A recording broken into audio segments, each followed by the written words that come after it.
Bismillahirrahmanirrahim. Assalamualaikum warahmatullahi wabarakatuh. Baik lagi bersama aku Aulia Rahma. Oke teman-teman, di sini aku bakal ngejelasin tentang fintech uang elektronik dalam keuangan kontemporer. Nah, mungkin di sini aku bakal ngasih tau dulu ya praktek produk sama pengertian dari fintech itu apa sih gitu. Nah, pengertian dari fintech ya kan finansial teknologi. Jadi fintech itu adalah singkatan dari finansial teknologi. Nah, merupakan hasil gabungan antara jasa keuangan dengan teknologi yang akhirnya mengubah model bisnis dari konvensional menjadi moderat. Nah, yang awalnya kita tuh membayar harus secara bertahap ya, bertatap muka, membawa uang cash ya kan, jadi kemana-mana kita harus siapin uang di dalam dompet gitu. Nah, untuk sekarang ya kan kita dapat melakukan transaksi apapun dalam jarak jauh gitu dengan melakukan pembayaran yang dapat dilakukan dalam hitungan detik aja gitu. Jadi untuk zaman sekarang kan kayak udah simpel gitu teman-teman, kita mau melakukan transaksi, mau jual beli apapun, kita mau bayar apapun ya kan, itu tuh udah nggak perlu ribet-ribet lagi kayak dulu gitu. Nah, fintech sendiri itu tuh muncul seiring perubahan gaya hidup dari masyarakat yang saat ini didominasikan oleh pengguna teknologi. Nah, permasalahan dalam transaksi jual beli dan pembayaran seperti tidak sempat mencari barang ke tempat pembelanjaan, ke ATM untuk mentransfer dana atau membayar apapun ya kan. Terus keengganan mengunjungi suatu tempat karena pelayanan yang kurang menyenangkan ya kan. Nah, itu tuh bisa dapat kita hindari, bisa dapat kita minimalisir dengan adanya fintech atau financial teknologi ini gitu. Nah, peran fintech itu apa sih dalam sistem pembayaran? Nah, dalam hal ini fintech mampu menggantikan peran lembaga keuangan formal seperti bank. Nah, dalam hal ini pembayaran fintech berperan dalam pertama, menyediakan pasar bagi pelaku usaha. Yang kedua, menjadi alat bantu untuk pembayaran atau penyelesaian settlement dalam clearing. Nah, yang ketiga adalah membantu pelaksanaan investasi yang lebih efisien. Yang keempat, mitigasi resiko dari sistem pembayaran yang konvensional. Yang kelima adalah membantu pihak yang membutuhkan untuk menabung, meminjamkan dana, dan penyertakan modal.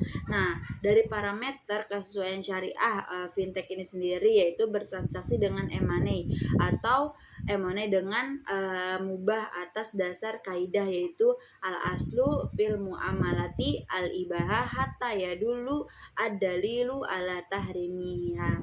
Nah, namun kemudahan ini hanya terbatas pada M&A dengan prinsip syariah yang pedoman pada fatwa Dewan Syariah Nasional. Jadi teman-teman, fintech itu diperbolehkan ketika kita cuma menggunakan yang berbasis syariah aja nih gitu, yang syariah aja. Kalau saya di luar syariah atau biasa konvensional itu tidak terjamin kehalalannya ya, tidak terjamin nih parameter kesesuaiannya tuh sesuai dengan syariat Islam atau enggak gitu. Jadi kalau teman-teman mau aman, silakan melakukan segala suatu transaksi di fintech yang berbasis syariah yang sesuai dengan udah ketentuan syariahnya itu udah aman, udah terjamin, udah kita nggak perlu diragukan lagi.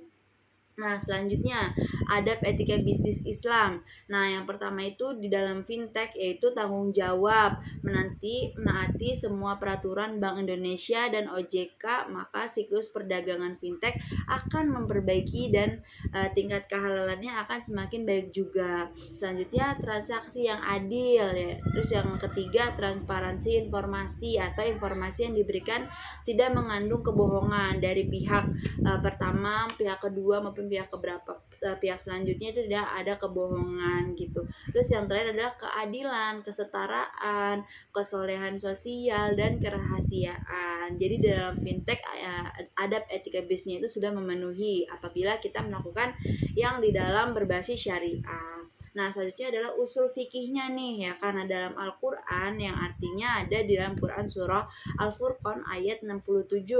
Dan orang-orang yang apabila membelanjakan harta mereka tidak berlebih-lebihan dan tidak pula kikir adalah pembelanian itu di tengah-tengah antara yang demikian. Ada juga dalam Quran surah Al-Baqarah ayat 282 yaitu hai orang-orang yang beriman, Jika kamu bermuamalah tidak secara tunai sampai waktu tertentu, buatlah secara tertulis. Nah, jadi di dalam fintech kan udah jelas tuh transaksi kita ya kan, bon-bon kita gitu kan, rekaman-rekaman kita belanja itu ada jelas tertulis. Jadi kalau emang terjadi sesuatu yang tidak diinginkan, kita bisa melihat dari rekapan-rekapan keuangan kita tersebut gitu teman-teman.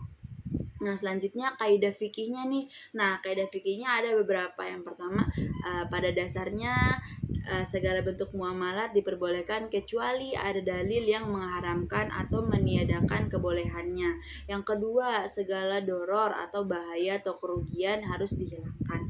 Yang ketiga, doror atau bahaya atau kerugian harus dicegah sebisa mungkin. Yang terakhir, di mana terdapat kemaslahatan, di sana terdapat niat Allah, larangan Allah, seperti itu. Nah, selanjutnya adalah makosid syariahnya nih ya, karena dengan adanya fintech hidup kita tuh dipermudah, karena dahulu kita harus mencairkan terlebih dahulu uang kita ya kan, atau ke bank gitu. Terus kita dapat memakan waktu dan tenaga kita, karena kita harus punya effort lebih nih ya kan untuk mencairkan dana kita, dari kita ke rumah terus kita ke ATM ya kan, kita mencairkan dana. Terus tetapi dengan adanya fintech, walaupun dengan pengecualian ada saldonya ya gitu, artinya kita bertransaksi di rumah saja juga udah bisa gitu, udah gampang, tidak harus kita cairin dulu ke bank uang kita. Nah, terus selanjutnya adalah menghemat tenaga kita juga gitu. Jadi tenaga kita tuh bisa dimanfaatkan untuk hal-hal yang lebih bermanfaat dan yang lebih urgent lagi gitu. Nah, untuk harta juga, untuk yang lain-lainnya juga dalam makosid syariah itu udah terjamin apabila kita melakukan transaksi fintech di dalam keuangan yang udah berbasis syariah. Nah, selanjutnya adalah akad-akad apa aja nih yang terdapat di dalam fintech ya kan. Nah, diantaranya adalah akad antara penerbit dengan pemegang uang elektronik adalah akad wadiah atau akad qard. Yang kedua, akad yang dapat digunakan penerbit dengan para pihak dalam penyelenggaraan uang elektronik. Nah, yang ketiga, akad antara penerbit dengan agen layanan keuangan digital adalah akad ijaroh, akad jualah, akad wakalah, wakalah bil ujroh. Nah, terus tadi itu akad-akadnya ya teman-teman. Terus kita masuk yang terakhir nih, konsep fikih muamalahnya. Pada dasarnya, fintech harus merujuk kepada salah satu prinsip muamalah, yaitu antara din atau asas kerelaan para pihak yang melakukan akad. Nah, asas ini tuh menekankan adanya kesempatan yang sama bagi para pihak untuk menyatakan proses ijab kabul. Nah, syarat-syarat yang harus dipenuhi adalah harus ada objek, subjek, dan keinginan untuk melakukan akad, ya kan? Nah, dan rukun yang harus itu tuh wajib adalah adanya harga atau upah atau serta manfaat. Hukum juga harus mengiringi, misalnya bentuk masing-masing bentuknya tuh undang-undang, fatwa, dan sertifikat halal. Jadi gitu teman-teman penjelasan terkait fintech. Jadi buat teman-teman yang mau menggunakan fintech nih, kayak di m-banking bank syariah ya kan, terus pendanaan-pendanaannya yang udah berbasis syariah itu aman. Dan kalau emang teman-teman mau di bank-bank yang lain atau di lembaga-lembaga yang lain, silakan teman-teman cari tahu dulu kehalalannya, kebolehannya, kira-kira udah sesuai belum sama syariat-syariat yang ada di agama Islam, supaya kita nggak ragu-ragu lagi nih untuk bertransaksi kayak gitu. Mungkin cukup sekian yang dapat yang saya jelaskan buat teman-teman. Mohon maaf apabila ada salah kata atau salah pengucapan. Wabillahi taufiq wal hidayah. Wassalamualaikum warahmatullahi wabarakatuh. Dadah, see you next time teman-teman.